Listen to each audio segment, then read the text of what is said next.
Welcome to the daily update, where I'll go over the action in the market for Thursday, October 12th, and then we'll see how things look for Friday, October 13th. We did have a down day. On a short-term basis, we were getting a little bit extreme to the upside, and so we did decline. However, on the positive side, we came down to that August 2022 high, which is now acting as support, and we were able to bounce up off of that. So that in and of itself is positive. We're still showing some improvement, a little bit of weakness here and there, and I'll go through the charts to show you that. As far as what's really driving the market right now, we did get CPI in Thursday's session, but it didn't really set a new narrative. So we're kind of working with the same scenario that we've been working with before. So let's go back and talk about what happened. Right at the open, we had a flat open and prices declined down to the daily pivot at 43.67. Then we chopped our way back above the unchanged level, but we didn't get up to R1 at 43.89. As the day went on, we did fall below the unchanged level, the daily pivot, S1 at 43.55, S2 at 43.34. We found support at that August 2022 high at 43.25. And then prices rose back above S2, but then we ended up closing down below S1 a little bit. So yeah, we had a down day, but we did end up closing off of the lows. We were down 0.62% on above average volume. Now, you had a lot of people that have been waiting all week for the CPI to come out, and it came out and they did what they wanted to do. So we did see a bit of a pickup in volume. Our technicals were still looking positive in the short and turning more positive in the intermediate term, and I'll show you those charts. Excuse me, we had become a little overextended to the upside on a short-term basis.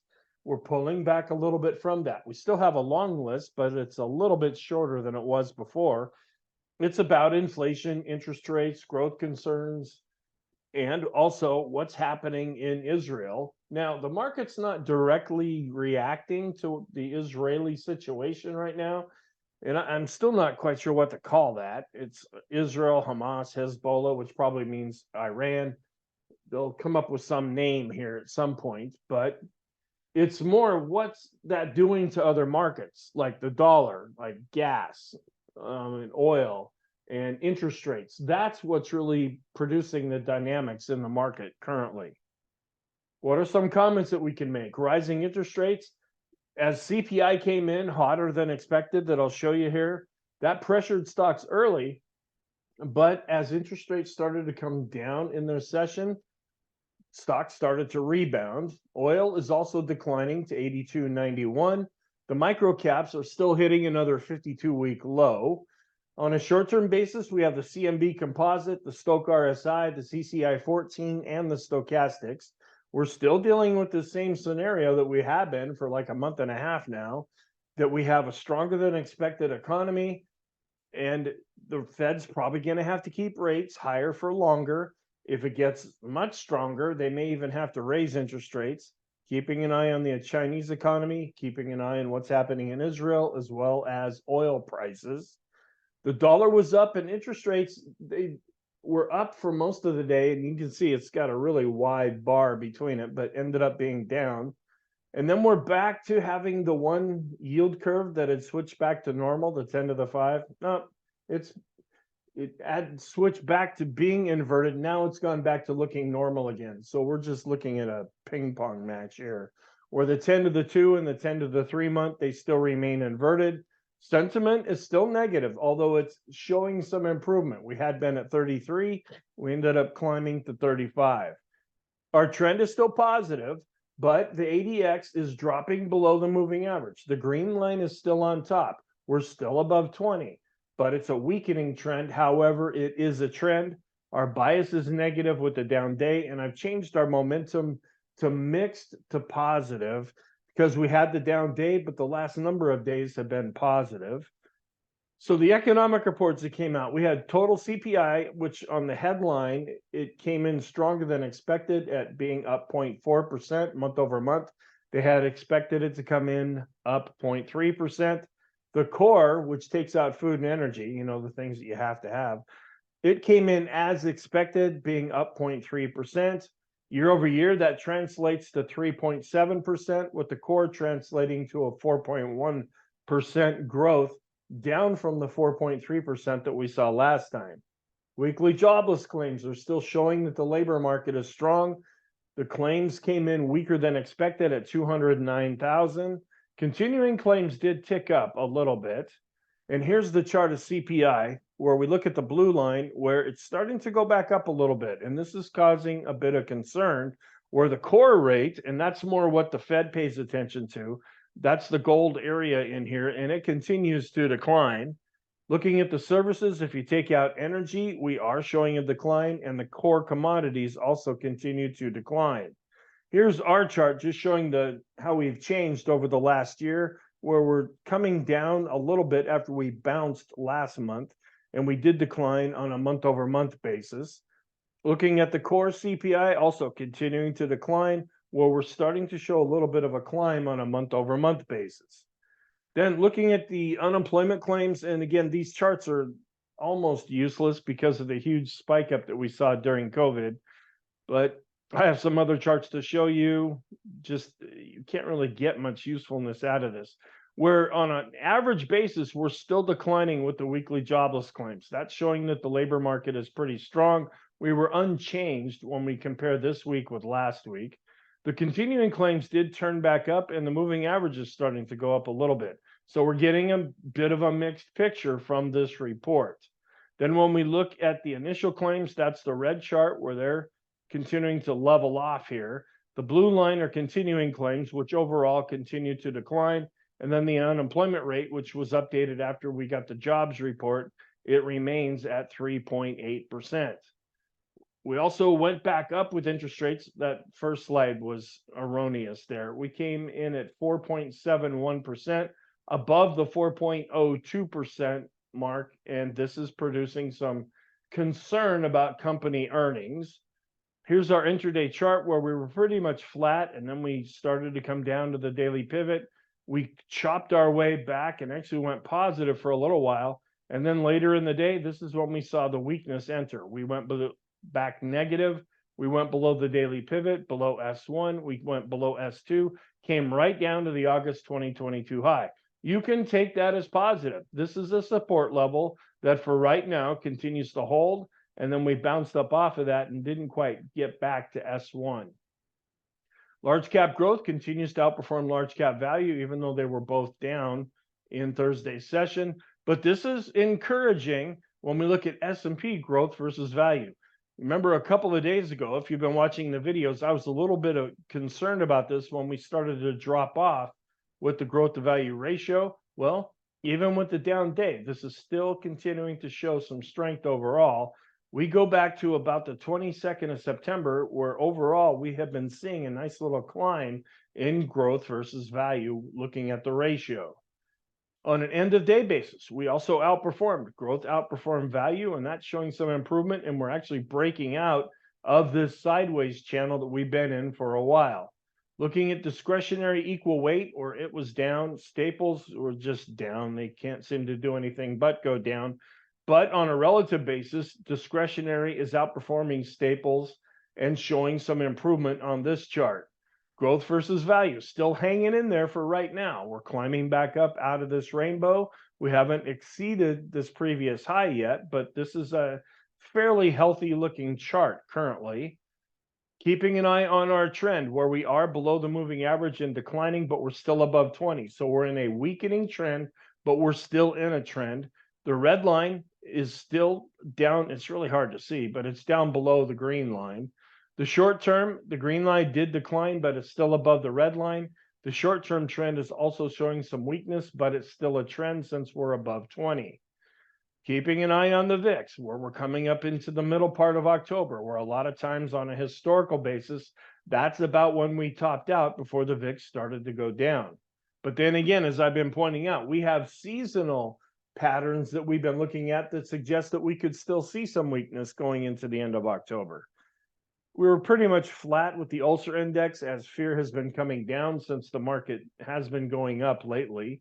We ticked up a little bit with the line chart with the VIX, and we also ticked up with the bar chart and closed just about in the middle of the bar. The volatility of the VIX ticked up slightly on the line chart. We're right back up to the moving average and ticked up just a little bit on the bar chart. The VIX to VVIX ratio continues to climb. It looks like it might be starting to try to roll over, but it's not real apparent yet. So this is still negative. The VIX to move ratio is still below the moving average, even though it ticked up a little bit with the down day we saw on Thursday. This is still positive for right now. The 5-period moving average of the equity put call ratio continues to decline, and that is positive. Here's a look at that same chart longer term. The one thing we're concerned about is we didn't have a real convicted spike with the equity put call ratio. So we've been just chopping around at these extreme levels currently, and usually we want to get some kind of a capitulation sign that we're just not seeing right now. The longer term equity put call ratio continues to go up, and that is longer term negative. We saw fear tick up just a little bit with this fear chart. We had the latest reading of the American Association of Individual Investors. This is a week old now, and we were positive a week ago, so they reacted to that, and they're slightly positive, but not giving us any kind of an extreme reading currently. We turned down just a little bit with the advanced decline line, but we're still above the moving average based on price. We're still below the moving average based on volume. We're continuing to go with our 5-period and 10-period, but we saw not only an expansion of new highs, but we saw a real expansion of new lows. So the market's in a real battle right now as it figures out whether it wants to go higher or lower. We dropped down below the midpoint with our advanced decline ratio, both with the blue line and the red line. Accumulation distribution turned over slightly, but we're still above the moving average. So yeah, it pulled back a bit, but it's not turning negative, at least yet. The Sean trend meter, though, has dropped down back below the zero line after showing some pretty consistent improvement and then going positive with Thursday's decline. We came back down, but the red line, which is the moving average, continues to go higher. We're still above this long-term trend line here, and so that's positive. This is now providing support. Can that hold? Are we going to be able to bounce up off of that and deal with the 50-day moving average? Or if we break back down below this, that could be more negative. The volume picked up just a little bit, and we're starting to drop below average when we take a longer-term measure. The Stochh RSI is coming down after being extreme, but still extreme positive. The CCI 14 turning down a bit, but is still extreme. The force index is no longer extreme. It came down from this Keltner band. It's still positive, but it did decline. And our short-term stochastics starting to come down in the short term, starting to get extreme positive in the intermediate short term, and still showing some improvement in the long short term. The CMB composite continues to roll over, but hasn't crossed back below this black line yet. Looking at our 20-period double and triple exponential moving average study, the lines are continuing to go up as we're above both of them, even though we did have a down day. Looking at our regular 20-period simple moving average study, we're kind of right in between here, between the simple and exponential moving average, but so far this is holding up. And our Swenlin trading oscillator ticked down just a little bit based on price and volume, but we're above zero. So longer term, we're positive. Shorter term, we're seeing a bit of a pullback here. We're still more of the lighter color purple with the go, no-go system. That's more neutral, but negative because of the purple. The TTM squeeze continues to show some improvement. That's positive. The balance of power didn't really change all that much. We're still above the dashed line. That's positive. We're coming back down a little bit. We're starting to turn back up with the midpoint of our highest high, lowest low value. So that's positive. But we're seeing the blue line and the red line get kind of close to each other as the market figures out what it wants to do. This is turning more positive. The green line is now looking more decisive as it crossed above the red line. So the vortex is now turned positive. The ease of movement didn't change all that much and is above zero. That's positive. We're still seeing some improvement with the bullish percent index for the S&P 500. That is positive. We came down just a little bit with our S&P 500 McClellan oscillator, but we're still above zero. So we're continuing to advance based on price and volume. We also declined with the NYSE McClellan oscillator, but we're still above zero. So we're starting to show some improvement with the NYSE summation index based on price and volume. We continue to be positive with the Elder Impulse system for the S&P, showing a little bit of an improvement here with the Arun. It ticked up really after Wednesday's session. We were pretty much flat after Thursday, seeing a little bit of a decline with the sellers, but also a little bit of a decline with the buyers. This is still negative overall after giving us what could be seen as an extreme negative reading. We're still above the red line with the on-balance volume, even though we ticked down slightly. The copy curve is still working off of a buy signal. The RSI on 14 periods, we're starting to drop back below 50. That's a little bit more negative. We did turn down with the 9 period, but we're still above 50. So shorter term, we continue to be positive. The PMO continues to show some improvement. It's now crossed over positive. We're advancing based on price and volume. Looking at our PMO study, coming down a little bit with the PMOs that are rising. We're still advancing with the buy signals and going up to flattening out a bit with the PMOs that are above zero. We did turn up just slightly with the NYSE bullish percent index, even though we're still below the midpoint. It's negative, but showing some improvement. And this is also rather encouraging with the NASDAQ 100 bullish percent index. We're above 50 and ticked up slightly. The slope oscillator continues to be positive and showing more short-term positive momentum. Also seeing some momentum on an intermediate term basis with the MACD. So we're turning more positive in the short and intermediate term with our oscillators, just about ready to cross above with the tricks as well as the KST. So on a momentum basis, we continue to show improvement. Looking at our 50-period double and triple exponential moving average, we're still dancing around the double exponential moving average, and that might be providing some kind of support or resistance. It's a little hard to read too much into that. We're still below our regular 50-period moving averages, both the simple and exponential.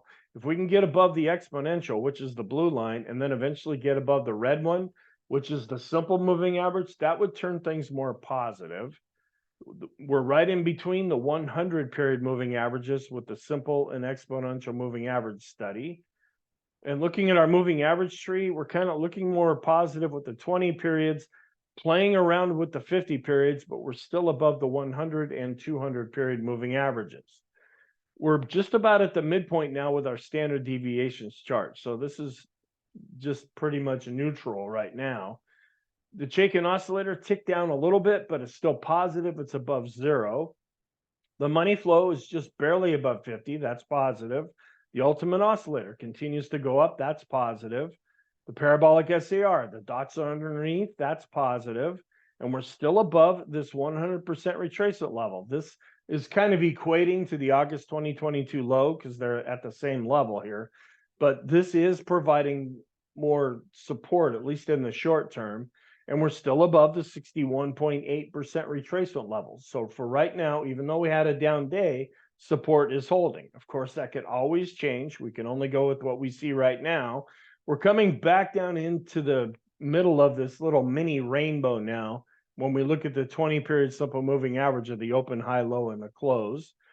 We're still above this longer-term trend line. So for right now, support continues to hold. The special K chart, it hasn't really done anything all that decisive. The black line and the red line are pretty much on top of each other. The 50-period moving average study is coming back down just a little bit after giving us an extreme negative reading, starting to show some strength and now pulling back shorter term. We're also continuing to show some improvement with our 19-day exponential moving average of the advanced decline ratio. We had gone extreme negative based on price and volume, and we're still around the midpoint here. We declined a little bit based on price as well as volume. And the micro caps continue to show some weakness right here, setting a new 52-week low. The Heiken Ashi is still positive. The Kegi is still positive. The Renko is positive, and the three-line break is positive. The equal weight did have some pressure put on it in Thursday's session, as well as the S&P 500 weighted index. But when you look at the mega caps, they did outperform, so they held up better, and they were the ones that really bounced later in the day. So this ratio continues to advance. The Dow is still below its 200-day moving average. It can't seem to get above that and close above that. and we switch back to neutral for the diamonds. And we're also dealing with overhead resistance with the NASDAQ 100. We're also watching the 50-day moving average. We're right in between the two, but we still remain positive with the Elder Impulse system for the Qs. On a momentum basis, the NASDAQ 100 continues to show improvement. And we're also just right about at the 50-period moving average for the NASDAQ. But when we look at the small caps, they were down almost 2%. We had seen a nice little bounce coming up here and gave a lot of that back on Thursday, working off of a recent death cross. And also looking at the Russell 2000 small caps, we're not quite there with the death cross yet. We're turning down with the RSI. We're coming back down into this previous support levels again. And the MACD is still positive, but could roll over if we see more weakness. The Elder Impulse system for the small caps had been positive. Now they're red. That's negative.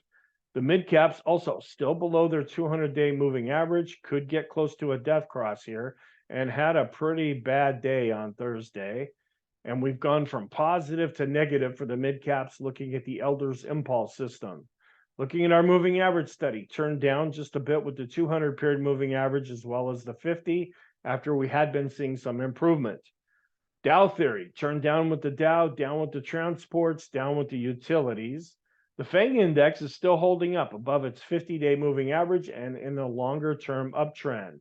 We're still above this longer-term trend line going back to 2009 when we look at our arithmetic scale chart. This is still giving support to the S&P, where we're seeing the Staples to S&P 500 ratio continue to just fall off a cliff. So when we look at some different ratios, the Qs are still hanging in there compared to the S&P. We're seeing a little bit of weakness for a couple of days now when we compare discretionary to the S&P, but large cap growth is outperforming large cap value. So with the large caps, mid caps were turning down, but still above the moving average, seeing a little bit more weakness in the small caps, but still above the moving average. We're still below zero with our 50-period exponential moving average of the new highs minus the new lows. Even though our indicator was showing some improvement, it dropped back below zero after Thursday. That could have some weighted effect on the red line, which is the moving average. After giving us an extreme negative reading, we're starting to show some improvement with the 10-day average of the S&P 500 highs minus the lows. That really hasn't changed all that much. This is a 10-day average, so it moves a bit slower. The dollar continues to advance. It was up slightly. And I did have to adjust the 50-day cycle. I thought it was going to be on the 11th. After looking at this chart again, the new cycle will end up starting on the 17th. And then here's the look at yields where we're all over the place. We started lower, then we really shot higher, but we weren't up all that much when you compare it to this previous reading from Tuesday, but we were early up from Wednesday's session. And we really declined based on price. The MACD was trying to show some improvement, but rolling over. We're turning down with the RSI. We're also working off of a recent death cross. Here's the 30 to the 5, which is still remaining normal. The 10 to the 5 is just barely positive, so it's back to normal. We're still seeing a strong correlation when we look at the 10-year yield, subtract the German 10-year yield, and compare it to the dollar index. It's really now just showing the strength in the dollar as interest rates have been chopping around a bit. And looking at Tom Bowley's research, where the staples tend to not be hot in October, the financials tend to be hot. We're coming up into the middle part here where we typically, historically, will see some kind of a bounce from here.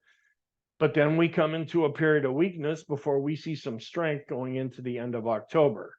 So what's our outlook for Friday? The UAW strike is still continuing. They're still battling out in the Speaker of the House. They thought they had found Steve Scalise. They were going to vote on him, and then he dropped out, and so they're kind of back to square one there. The Israel, Hamas, Hezbollah, Iran war, that's continuing to escalate. We'll have to see how that impacts the market. The technicals are still showing some improvement overall and turning more positive. We were wondering, is that fizzle going away? We kind of have to go back on that now and say, we're going to have to see if Friday can make things a little bit more clear.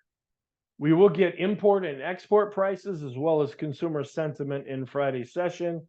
Keeping an eye on the geopolitical events, the big front page news continues to be what's happening in Israel. Here is the calendar showing that consumer sentiment will be coming out on Friday. The Stock Traders Almanac statistics. We are positive, very positive on a historical basis with the Dow, S&P, and NASDAQ, which is even more positive. Looking at our historical averages here for how do we act during the year when we have a sitting president who's running for re-election, we're wondering if we're in the little bouncy time now, but be aware, sometimes we see some weakness after this. We also see that same kind of thing with the Carson research. We see that with the NASDAQ, and we also see that with the S&P. So maybe we're still in this bounce time, but be aware. Now, it doesn't mean it's going to play out this way, but historically, that is what has happened. And then we tend to be up a little bit more than down when we go back to 1950 and look at pre-election years, where Bitcoin continues to decline. So we're not sure if this green line is going to really kick in and take over. We're following more of the blue line and the black line. And here's a chart where we were up slightly, but we're still dealing with this 50-period moving average after generating a recent death cross. So our scenarios, not really going with the down one right now. We're turning much more positive. We're leaning, if anything, still to the positive side, but we've been dealing with this overextension to the upside in the short term. We're not going with the sideways trend. Now, that could change in the next day or two as those ADX charts continue to come down. They could drop below 20 in the very near future. The warning signs, we're still looking at October tending to be better than September. The equity put call ratio, the long-term one that we look at, is still going up. That's negative. The risk on posture is really just chopping around and not showing as much. The 50-period new highs, new lows, exponential moving average study is negative, and that's longer-term negative.